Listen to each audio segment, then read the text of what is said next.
সংগঠনৰ লগত জড়িত হৈ থকা সমাজ সেৱকসকল, মই প্ৰথমে আমাৰ অসমৰ নাগৰিক সমাজৰ এই অনুষ্ঠান ইমান সুন্দৰকৈ আয়োজন কৰাৰ বাবে এই প্ৰকল্পৰ লগত যিসকল জড়িত হৈ আছে, বিশেষকৈ doctor Hiren Gohain sir, doctor আমাৰ যোগেন্দ্ৰ যাদৱ, আমাৰ অজিত ভূঞা ডাঙৰীয়া, শান্তনু বৰঠাকুৰ ডাঙৰীয়া, মান্নান ছাৰ, আমাৰ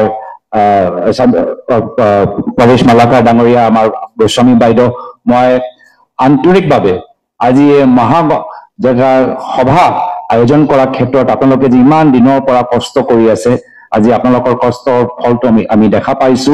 আৰু প্ৰথমতে মই আপোনালোকক সকলোকে মোৰ আন্তৰিক শুভেচ্ছা আৰু কৃতজ্ঞতা জ্ঞাপন কৰিছো। লগতে মই শুভেচ্ছা জ্ঞাপন কৰিবলৈ বিচাৰিছো আমাৰ অসমৰ বিভিন্ন জিলাৰ পৰা আজি সচেতন নাগৰিকসকল ওলাই আহিছে, সমাজ সেৱক ওলাই আহিছে। আজি আপোনালোকে নিজৰ নিজৰ অঞ্চলত কাৰ্বি আংলং হওক, পলাশবাৰী হওক, যিদৰে আপোনালোকে ইমান কষ্ট কৰি ৰাইজৰ মাজত থাকি, তৃণমূল পৰ্যায়ৰ ৰাইজৰ লগত থাকি যি কষ্ট কৰি আছে, বিভিন্ন বিষয়ৰ ওপৰত যে কাম কৰি আছে, কোনোবা শিল্পীসকলৰ লগত কাম কৰি আছে, কোনোবা খেতিয়কসকলৰ লগত কাম কৰি আছে, কোনোবা যুৱকসকলৰ লগত কাম কৰি আছে, থলুৱা উদ্যোগৰ লগত কাম কৰি আছে, ইয়াত উপস্থিত থকা মই প্ৰত্যেকগৰাকী সমাজ সেৱকজনক মই নিজৰ আন্তৰিক শ্ৰদ্ধা নিবেদন কৰিবলৈ বিচাৰিছো। আৰু যিহেতু মই নিজে এটা সময়ত বিভিন্ন বেচৰকাৰী সংগঠনৰ লগত জড়িত আছিলো, আৰু এটা সময়ত ময়ো আপোনালোকৰ দৰে অসমৰ ভিতৰত মই ঘূৰি মই কাম কৰিবলৈ বিচাৰিলো। পিছত কেনেদৰে ৰাজনীতিয়ে মোক টানি ললে, নহলে প্ৰথমে মই নাগৰিক সমাজৰ লগত বা বিভিন্ন আমাৰ বেচৰকাৰী সংগঠনৰ লগত, সামাজিক আমাৰ সেৱকসকলৰ লগতে মোৰ প্ৰথমতে চিনাকি হৈছিল। আৰু সেইকাৰণে মই আপোনালোকৰ কামৰ মূল্য মই নিজে বুজি পাওঁ, মই নিজে যথেষ্ট মই শ্ৰদ্ধা কৰো, সন্মান কৰো। আৰু জানো আজি তাৰিখত যিদৰে USAID, FCRA, বৰ্তমান চৰকাৰত যি তেওঁলোকৰ তাণ্ডৱ, যি অত্যাচাৰ, আজিৰ তাৰিখত আপোনালোকে যিদৰে দল সংগঠন বা সামাজিক সংগঠন চলাই আছে, বহুত কষ্ট মাজত চলাই আছে। আৰু সেইকাৰণে মোৰ ফালৰ পৰা মোৰ শুভেচ্ছা থাকিল, আগন্তুক দিনত আপোনালোকৰ কামখিনি আৰু বহল হওক, প্ৰত্যেকৰ কাম মই গুৰুত্ব সহকাৰে মই লওঁ। এইখিনি কথা মই আৰম্ভণিত ক'বলৈ বিচাৰো। মই ক'বলৈ বিচাৰো যে মই নিজে নাগৰিক সমাজৰ শক্তি মই দেখা পাইছো। मैंने खुद, और मैं এইখিনি কথা অলপ হিন্দীত ক'বলৈ বিচাৰো योगेंद्र यादवर सुविधार बाबे, जे मैंने खुद भारत के नागरिक समाज के शक्ति को बहुत करीबी से देखा है और मैं बहुत सम्मान करता हूं। ये मेरा सौभाग्य रहा है कि मैं तिलोनिया में जो बेरफुट कॉलेज है, टिहरी डैम के साथ जुड़े हुए स्वर्गीय सुंदरलाल बहुगुणा जी ही हो, या आपके एक समय के मित्र और दिल्ली के पूर्व मुख्यमंत्री जब वो परिवर्तन NGO से जुड़े हुए थे, तो मैंने बहुत से सामाजिक संगठनों को, समाज सेवकों को, सामाजिक नेताओं को करीबी से देखा है, जाना है और बहुत सम्मान करता हूं। मेरे ख्याल से एक सामाजिक आंदोलन से ही देश में सूचना का अधिकार का कानून बना, राइट टू इन्फॉर्मेशन जे आईन, ये आमार समग्र भारत भीतर एटा सामाजिक आंदोलन जोगेदिहे जन्म लैছে। आज जो MGNरेगा है, उस MGNरेगा के पूरे निर्माण में अगर विभिन्न हमारे सिविल सोसाइटी, नागरिक समाज का योगदान नहीं होता, तो मुझे नहीं लगता कि UPA सरकार में हम MGNरेगा जैसे एक ताकतवर हम कानून बना सकते। उसी हिसाब से 2013 सन में, 2013 के वर्ष में लैंड एक्विजिशन को लेकर जो हमने उसमें एक विस्तार लाने की कोशिश की, उसमें भी नागरिक समाज का एक बहुत बड़ा महत्व रहा है। और मैंने राजनीति से पहले एक विभिन्न नागरिक संगठनों के साथ में जुड़ा हुआ था। तथापिও नागरिक समाजर शक्ति मैं ऊचर पर देखा पाइছো, और नागरिक समाजर सीमा मैं ऊचर पर देखा पाइছো। जेटा गम पालो जे नागरिक समाजर এটা পৰ্যায় পাৰ কৰিব নোৱাৰে, সেই সময়ত মোৰ চিন্তা অলপ ৰাজনীতি ফলে গ'ল। আৰু তেতিয়া মই নিজে নিজৰ পিতৃক ওচৰৰ পৰা পালো, আৰু তেওঁ কৈছিল যে নাগৰিক সমাজত যথেষ্ট গুৰুত্বপূৰ্ণ ভূমিকা আছে। 2001 চনত যেতিয়া কংগ্ৰেছৰ চৰকাৰ আছিল, তেতিয়া আৰ্থিক সংকট আছিল। শিক্ষকসকলক দৰমহা দিয়া অৱস্থা নাছিল, কৰ্মচাৰীসকলক দৰমহা দিয়া অৱস্থা নাছিল, কেন্দ্ৰত আমাৰ চৰকাৰ নাছিল। কিন্তু কেনেদৰে আমি এটা ফিস্কেল ৰোড মেপ কৰি অসমৰ আৰ্থিক অৱস্থা আমি ভাল কৰিব পাৰো, সেই ক্ষেত্ৰতো মই জানো যে বহুত আমাৰ বিভিন্ন ৰাজনীতিৰ লগত জড়িত হৈ নথকা মানুহবোৰ প্ৰায়তঃ তৰুণ গগৈদেৱৰ লগত কথাখিনি পাতি আলোচনা কৰি এটা ৰণকৌশল, এটা ব্লু প্ৰিণ্ট তৈয়াৰ কৰিলে। আৰু সেইকাৰণে আমাৰ লগৰ মাজত এটা মিলনৰ প্ৰয়োজন, আমাৰ লগৰ মাজত আলাপ আলোচনাৰ প্ৰয়োজন।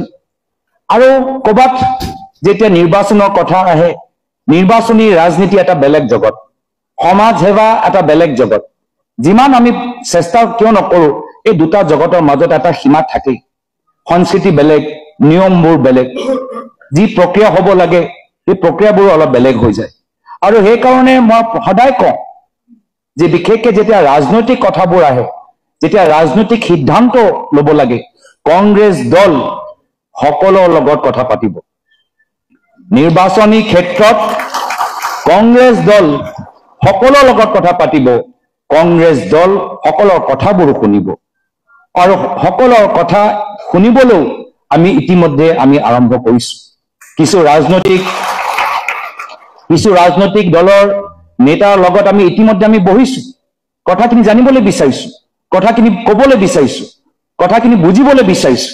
কিন্তু কথাখিনি আমি নিজৰ মাজত ৰাখি থৈছো, কথাখিনি ৰাজহুৱা মঞ্চত বা কেমেৰাৰ সন্মুখত আমি কোৱা নাই। গতিকে আমি বুজিবলৈ বিচাৰো যে আজি কিয় আমাৰ এই যে আমি মিলনৰ কথা কৈছো, যোৱা বিধানসভা নিৰ্বাচনত কিয় নহয়, 2021 চনত আমি এনেদৰে সকলো একত্ৰিত কিয় নহলো, আমি সেইখিনিও কথা বুজিবলৈ বিচাৰো।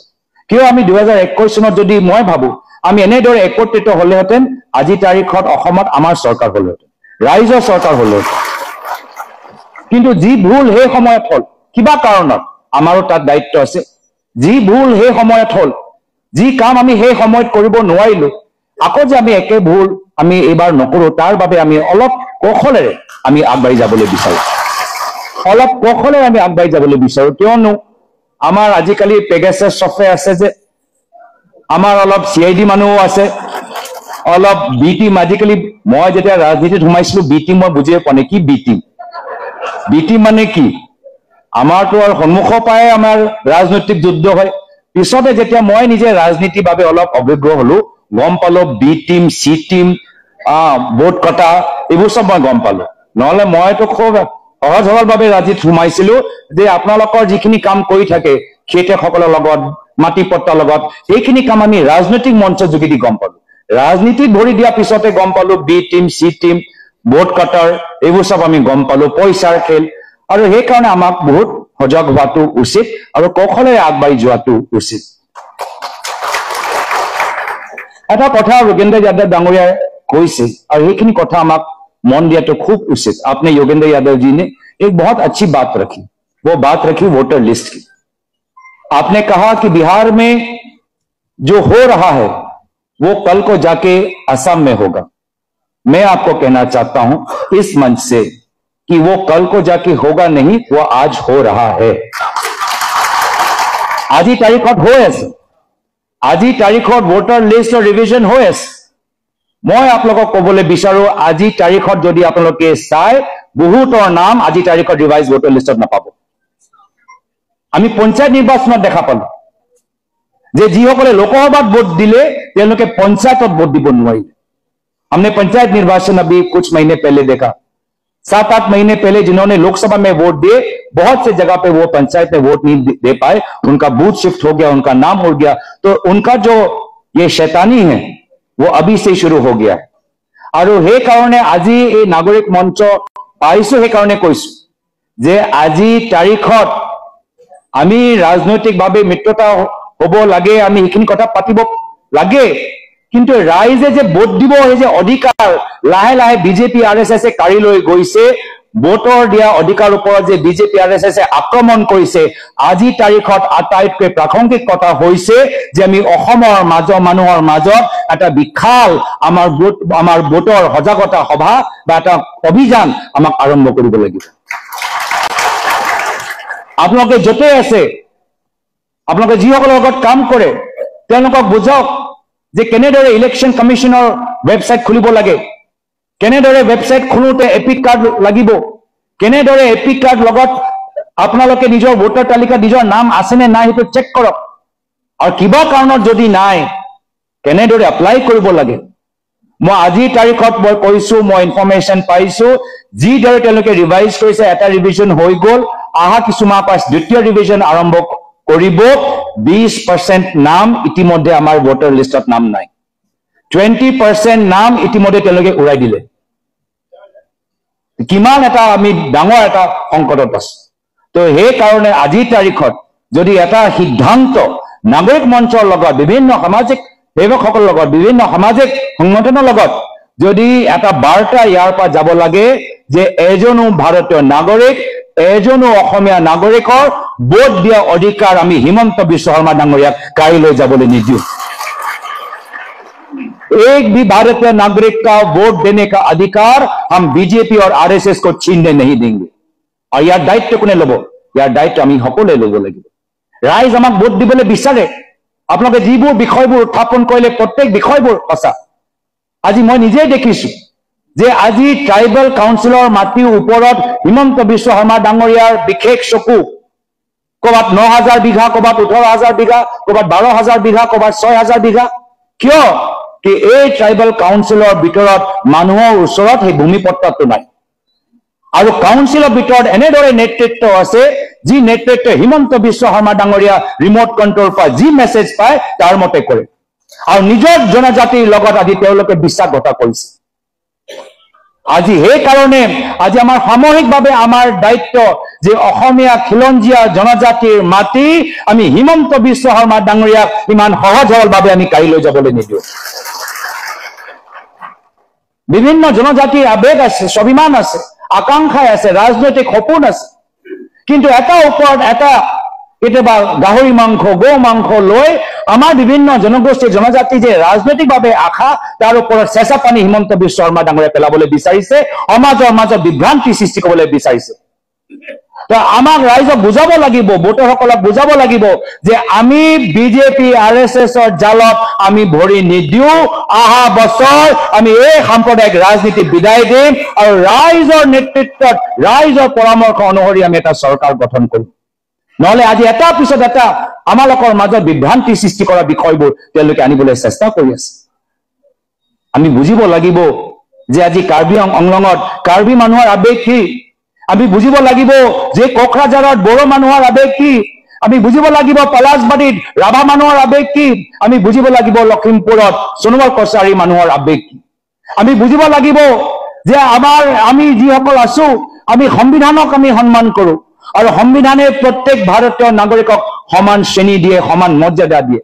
তো সেইকাৰণে সেয়া হিন্দু হওক, ইছলাম হওক, খ্ৰীষ্টিয়ান হওক, শিখ হওক, বুদ্ধিষ্ট হওক, হিন্দী স্পিকিং হওক, বঙালী হওক, ধৰ্মীয় সংখ্যালঘু হওক বা ভাষিক সংখ্যালঘু হওক, আমি সংবিধানৰ আখৰে আখৰে পালন কৰি সকলোকে সমান মৰ্যাদা দিব লাগিব। এয়া হ'ল আমাৰ চিন্তাধাৰা, যে আমাৰ দলৰ চিন্তাধাৰা হ'ল যে আমি সকলোৰ হৈ মাত মাতিম। ক্ষমতা আহিব, ক্ষমতাত যাব, কিন্তু অসমত যিদৰে বিজেপি আৰএছএছে মণিপুৰৰ এটা সৃষ্টি কৰিলে আমি অসমৰ ভিতৰত দ্বিতীয় মণিপুৰ আমি হ'বলৈ নিদিওঁ। কিন্তু আমি আজি তাৰিখত মিনি মণিপুৰ আমি দেখা পাইছো। কাৰ্বি আংলঙত গ'লে এটা মিনি মণিপুৰ বিজেপিয়ে সৃষ্টি কৰিবলৈ চেষ্টা কৰিছে। কোকৰাঝাৰ, ওদালগুৰিত তেওঁলোকে এটা মিনি মণিপুৰ দৰে এটা পৰিৱেশ সৃষ্টি কৰিবলৈ আজি তেওঁলোকে আগবাঢ়ি গৈছে। তো পুনৰবাৰ কৈছো যে আমাৰ দায়িত্ব আৰু আমাৰ দলৰ আদৰ্শ, যাৰ আদৰ্শৰ লগত আমি বিশ্বাসঘাত কৰিব নোৱাৰো, যে আমি সকলোকে একত্ৰিত কৰিম। আৰু সেইকাৰণে আমি কেতিয়াবা কওঁ যে যেতিয়া আমি নিৰ্বাচনী কথাবোৰ পাতো, এলায়েন্সৰ কথাখিনি পাতো, বহুতখিনি কথা পাতিব লাগে, আদৰ্শ মিল হ'ব লাগে, কোঅৰ্ডিনেশ্যন এটা হ'ব লাগে, কথাবোৰ অলপ আমাৰ কামবোৰ অলপ আমাৰ কামৰ যোগেদি আমি আমাৰ কামে আমাৰ পৰিচয় হ'ব লাগে যে আমি বাস্তৱ মিত্ৰ। কথাৰে নহয়, আমি কামৰ যোগেদি আমি দেখাব লাগে যে হয় আমি এটা শুভচিন্তক, আমি শুভ আকাংক্ষী। সেইকাৰণে আজি বহুতখিনি আমাৰ কাম ইতিমধ্যে কৰিবলগীয়া আছে।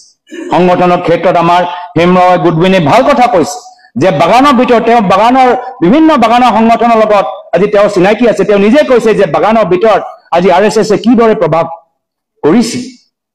তো এয়া হ'ল আমাৰ মূল কামখিনি, কি য'ত য'ত আৰএছএছ সোমাইছে তাত গৈ আমাৰ এজন প্ৰতিনিধি তাত থাকিব লাগিব, তাত আমি ৰাইজক সজাগ কৰিব লাগিব।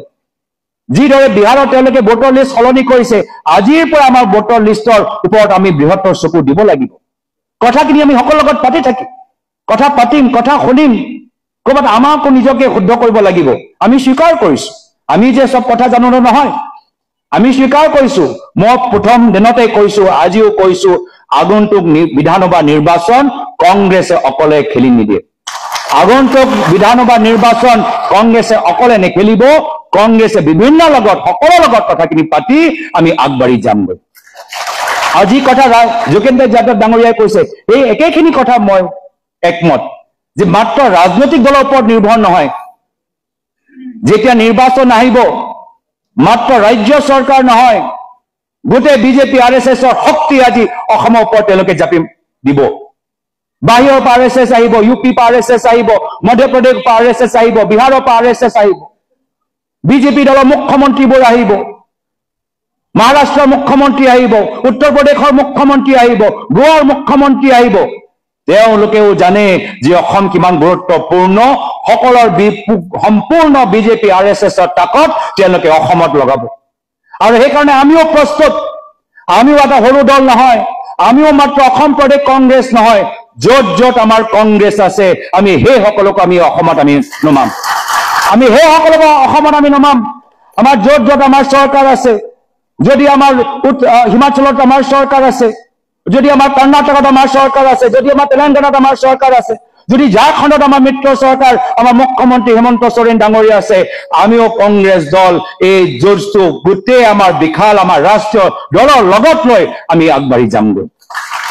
আৰু সকলোৰ সহায় লাগিব। সাংগঠনিক ক্ষেত্ৰত আমাৰ সকলোৰ অভাৱ, সাংগঠনিক ক্ষেত্ৰত আমাৰ সকলোৰ দুৰ্বলতা, আৰু সেইকাৰণে আমাক সহায় লাগিব। খেতিয়কসকলৰ, আশা কৰ্মী, অংগনৱাড়ী কৰ্মী, সৰু দোকানী, সৰু ব্যৱসায়ী, শিল্পীসকল, সাংবাদিকসকল, সকলোৰে আমাক সহায় লাগিব। আৰু আমি সকলোৰ সহায় ল'বলৈও বিচাৰো। মই নিজে দেখিছো যোৰহাটৰ লোকসভা নিৰ্বাচন, আমি অকলে ৰাজনৈতিক দল হিচাপে জিকা নাই। অসমৰ ৰাইজে সিদ্ধান্ত ললে যে যোৰহাটত আমি বিজেপিক পৰাজিত কৰিম। আৰু যেতিয়া অসমৰ ৰাইজে যেতিয়া সিদ্ধান্ত লৈ লয়, তো কোনো বিজেপি RSS তেওঁলোকক পৰাজিত কৰিব নোৱাৰে।